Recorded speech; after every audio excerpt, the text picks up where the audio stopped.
Okay, so I'm just sitting here again, because I'm freaking dead. But you notice the nice decorations behind me. Just because I'm dead, it doesn't mean I don't like to be surrounded by nice stuff, especially when they are decorations that signal the arrival of my favorite holiday.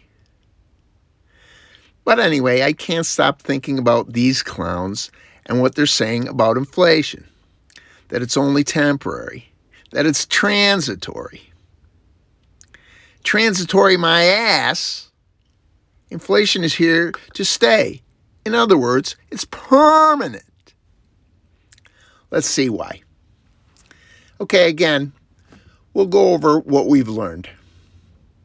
If you want to check out what we've learned in greater detail, be sure to go to my previous videos. The links are in the description below. The most important thing we've learned is what the definition of inflation is. That is, inflation is an increase in the ratio of money to goods over a period of time. If you compare that difference in the ratios to the ratio from the beginning of the time period, you get the rate of inflation. If there is a decrease in that ratio over time, it is deflation. If there is no change in the ratio of money to goods over a period of time, that is a period of stable money.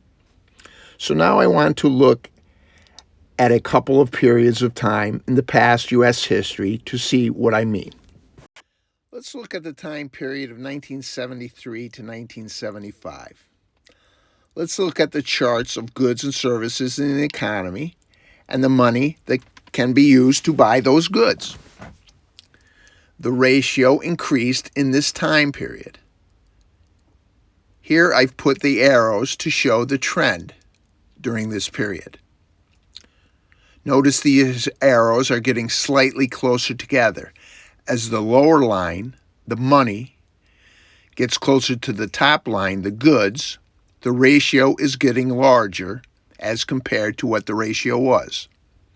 So when the lines are getting closer, there is inflation.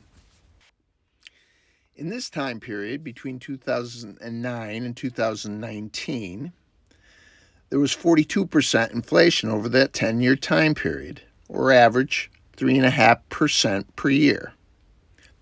The trend lines are showing this inflation by getting closer together. Let's look at what happened at the start of the pandemic.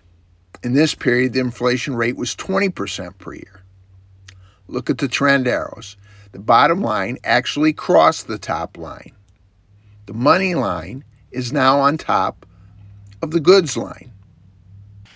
Look at the past year from second quarter 2020 to second quarter 2021. The trend arrows are moving away from each other, but the money supply has now surpassed the GDP. Arrows that are now moving away from each other now signify inflation. And our formula for inflation shows inflation for the past year at 13%. So what is the significance of this?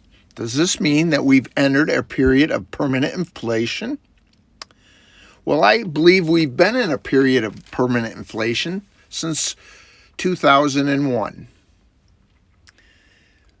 when the trend lines started to get closer to each other and have never looked back since.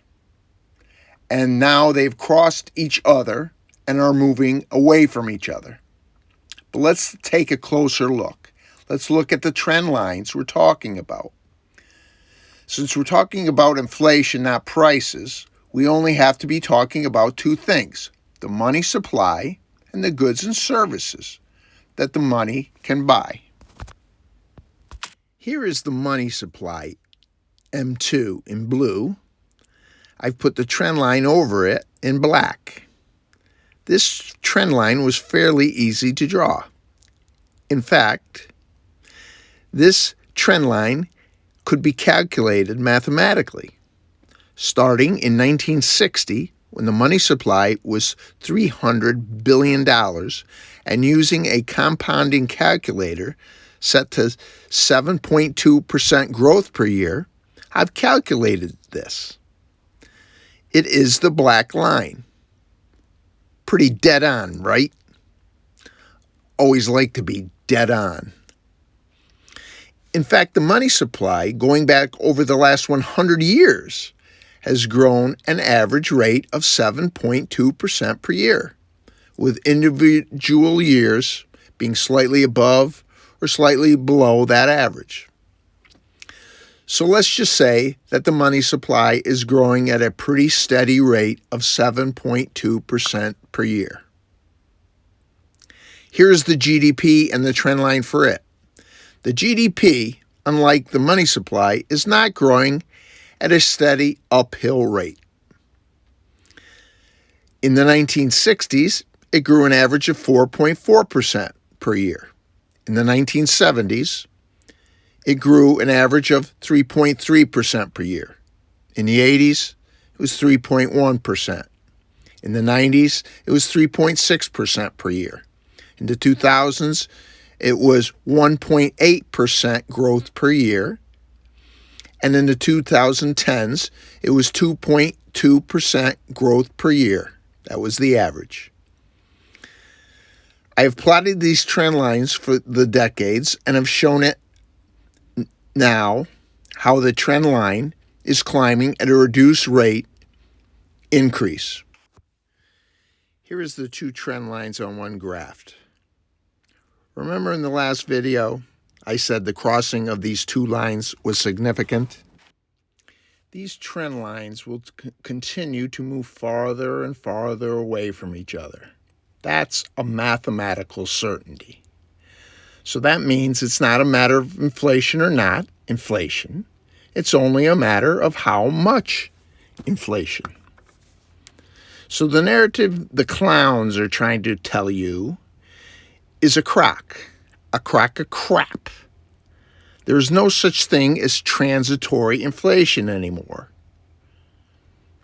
Well, it might help if we can figure out how much inflation we're going to be getting, and maybe we can. Maybe using these formulas and these charts, we can calculate the inflation rate for the next few years. I believe we can. Can't calculate which prices will move up and when, but in the totality, we should be able to calculate the true inflation rate. Next time, I'll get into that. But for now, I gotta go. I gotta get ready to trick or treat. Gotta figure out what I'm gonna be for Halloween. Next time, be there. Aloha.